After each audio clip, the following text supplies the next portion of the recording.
The harmless world. The Galactic Council gathered inside their shining chamber, a ring of worlds represented by alien voices, screens, and endless data streams. Each star system was reviewed, judged, and ranked.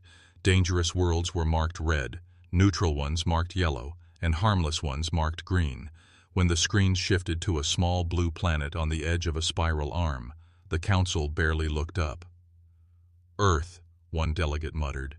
"Primitive, divided, still bound to its atmosphere, they are harmless." The vote was quick, unanimous, and dismissive. A green label flashed on the giant board. Harmless. But outside the chamber, far from the polished walls, fleets of powerful empires prepared their maps. Harmless meant easy prey. Harmless meant unprotected. Harmless meant free to take. Earth's people did not know their planet had been judged. They carried on, arguing, building, dreaming, and fighting over their own small problems. But above the sky, hidden eyes watched, scanners locked, and whispers spread across star systems. The first invasion came without warning. A fleet of pale insect-like warriors descended, cutting through satellites, choking the orbit with metal. Cities looked up and saw the sky burning with strange ships. Panic spread, leaders froze, and military scrambled with outdated weapons. The invaders laughed at the resistance. Tanks, jets, and missiles were like toys against shields of plasma. To the galactic powers, Earth was a test site, a playground for cruelty. They struck cities not to conquer, but to amuse themselves. Millions fled into ruined streets, screaming, searching for safety. Governments begged through hidden signals, sending desperate messages into the void.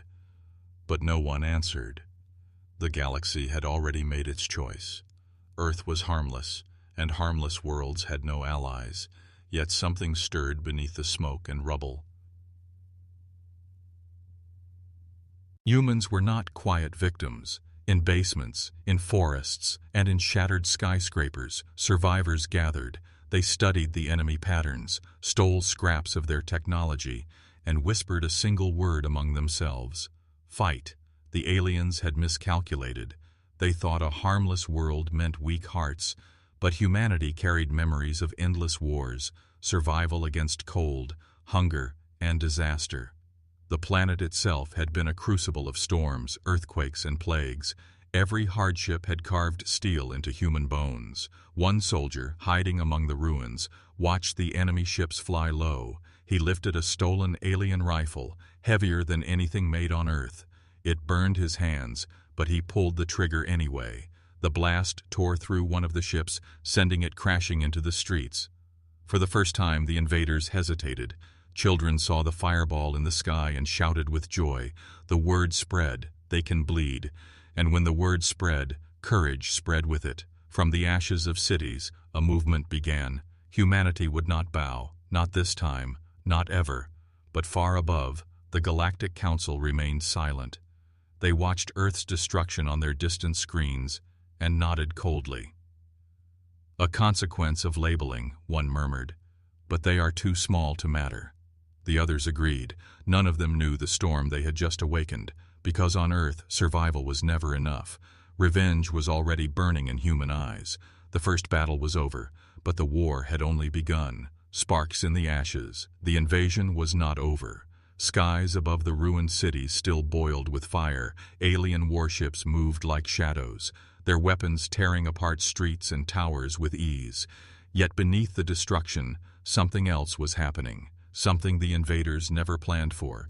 Humans began to adapt. In broken labs and secret bunkers, engineers bent scraps of alien tech into crud, weapons. Mechanics pulled apart downed drones, studying their cores. Old factories that once made cars and planes now made strange rifles, shields, and bombs. Every ruin became a workshop. Every survivor became a fighter. The invaders laughed at first. They saw humans firing unstable copies of their weapons, burning their own hands, collapsing from exhaustion. But then one of their patrol ships fell from the sky, its engines blown out by a human strike, then another, and another. The laughter stopped, replaced with quiet unease. In the mountains, a group of survivors gathered around a captured alien engine. They had no formal training, no textbooks on interstellar design. But humanity had always learned fast, from fire to steam, from steam to nuclear power, all within a short span of history. Now the same stubborn will bent toward alien steel, and the engine roared again. Under human command, the Council still ignored the reports. A few voices warned that Earth might not be so harmless, but most dismissed it. No planet rises from green to red, they said. Humans are only prolonging their end. Yet, on the ground, the story was different. For every city burned, another rose in resistance. For every family lost, 100 more picked up weapons. The invaders found themselves fighting not armies, but an entire species. And every species has a breaking point. The aliens believed humans had reached theirs, but instead, humanity crossed into something new. Unity. Nations that once stood against each other now shared their last food, their last weapons, their last soldiers. Flags were lowered, replaced by one symbol, the burning image of Earth itself. For the first time, the planet fought as one. In a ruined capital, leaders gathered in underground chambers.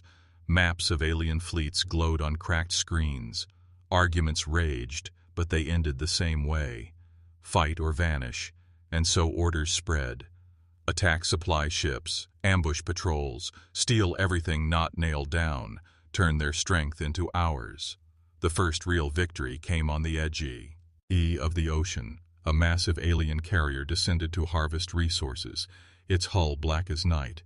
It expected no threat, but hidden beneath the waves, submarines rose, their old torpedoes wired with stolen alien explosives. The sea itself erupted, flames tore through the sky, and the alien carrier split apart. The world cheered as its burning wreckage sank into the waves. For the first time, the invaders felt fear. Their commanders sent desperate messages back to their empire. Resistance stronger than expected. Humans unpredictable. Recommend reinforcement. But the Council only nodded coldly. They will burn themselves out, like all primitives do.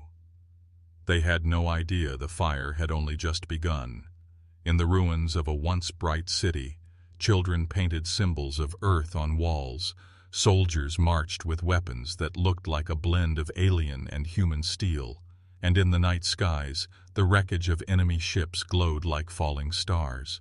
Hope was returning, but hope was dangerous, because hope meant humanity was preparing for more than survival. They were preparing for payback. The hidden fire. The ruins of Earth glowed under alien fire. But among the ashes, humans had built something the invaders never expected. A network, silent and invisible.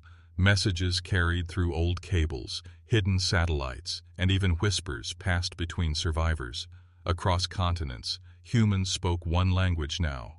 Resistance. The invaders pressed harder. They burned fields, drained oceans, and dragged people into work camps. They thought crushing hope would finally end the fight. But instead, the chains sparked greater fury.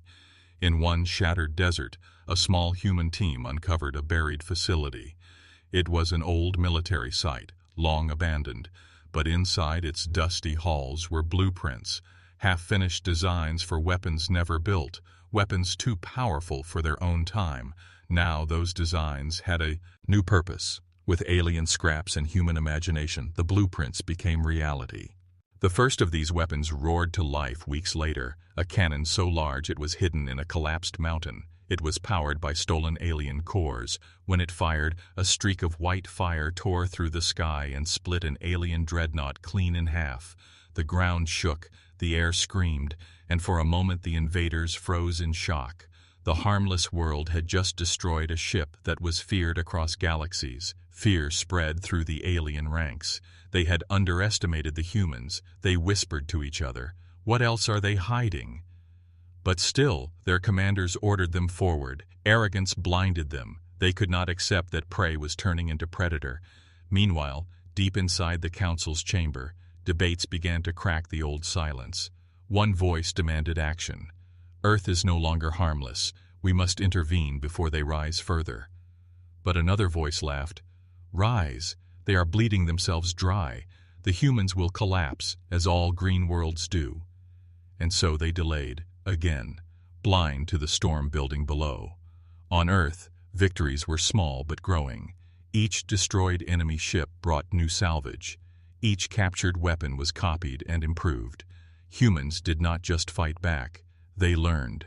Every battle taught them something new, and every mistake was carved into their memory, never repeated. In the jungles, resistance fighters lured alien patrols into traps. Explosives rigged in the trees turned the night into fire. In the cities, hidden snipers struck at commanders, disappearing into tunnels before the enemy could respond. Even in space, stolen shuttles began striking enemy stations. The planet was no longer a battlefield. It was a predator's nest. The invaders, once proud, now moved with caution. Every shadow looked dangerous. Every human face burned with the same defiance. They had come expecting an easy victory, but instead they found themselves drowning in a war of endless ambushes, and worse, the humans were growing stronger every day. One commander finally broke. He sent a desperate message back to his empire. If we do not crush them now, Earth will become a fire we cannot control. But it was already too late, because humanity had discovered something stronger than weapons. They had discovered unity, and unity made them unstoppable. In the silence of the night, as ruined cities burned behind them, survivors raised a new flag. It was not a flag of a single nation, it was a flag of Earth, and with it came a promise whispered by every human alive. This is our world, you will never take it from us, and when the time comes, we will take the fight to you. The turning tide, the alien fleets grew desperate. Where once they circled the planet with arrogance, now they clung to orbit with caution. Their commanders sent down endless waves of troops, burning villages, tearing apart survivors. But every strike only made humanity stronger, because each attack left behind new scraps of metal, new machines to study, new weapons to copy. Factories hidden in caves roared with stolen energy. Engines that once ran cars now pulsed with alien plasma. Rusting submarines were reforged into silent hunters carrying strange torpedoes.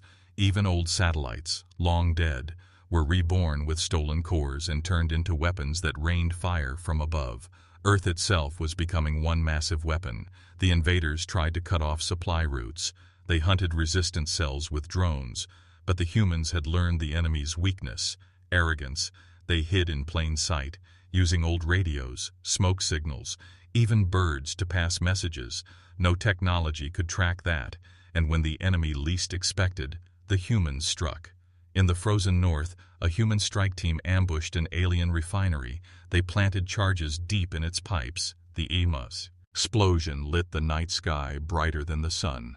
A chain reaction tore through the enemy's orbiting ships, and the firestorm was seen from space. Billions of humans, scattered across ruins, looked up and saw the sky burning with alien wreckage. For the first time, they believed victory was possible. Fear spread like disease through the invaders' ranks. Soldiers whispered of humans who could not be killed, of weapons built from nothing, of children carrying fire in their eyes. Superstition grew. Earth was cursed, its people demons in flesh. They had come to conquer a harmless world. Instead, they had awakened something worse than war. Hope. The Galactic Council still argued. Reports of destroyed fleets reached their chambers. Some demanded intervention, others mocked the fear, but deep inside, they all felt unease. If a harmless green world could resist so long, what did that mean for the rest of their order? The label had been wrong, terribly wrong. Back on Earth, leaders met again in underground chambers. But this time, they were not planning how to survive. They were planning how to strike back. Maps of alien supply lines stretched across broken screens. New weapons were tested in the shadows of ruined cities, and voices rose with one shared thought. If they come for us again, we will not just defend, we will carry the war to them. The invaders felt the shift. Once, humans scattered at their approach. Now, humans hunted them. Patrols vanished into forests. Convoys exploded on highways. Orbital ships fell from the skies one by one. What began as survival had turned into something else entirely. Domination. One alien commander, watching the wreckage of his fleet drift across orbit, whispered the truth aloud. "We were wrong. Earth is not harmless. Earth is death." And for the first time in history, the galaxy began to fear a world they had once ignored. The Predator revealed. The war had changed. What began as invasion was now collapse. The alien fleets that once burned the skies above Earth now drifted in. Ruins.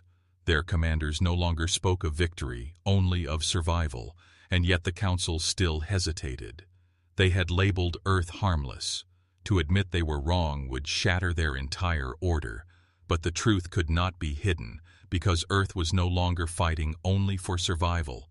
Earth was preparing for something more, in hidden bases carved into mountains, in caverns deep under oceans, in the shattered shells of cities. A new fleet was rising.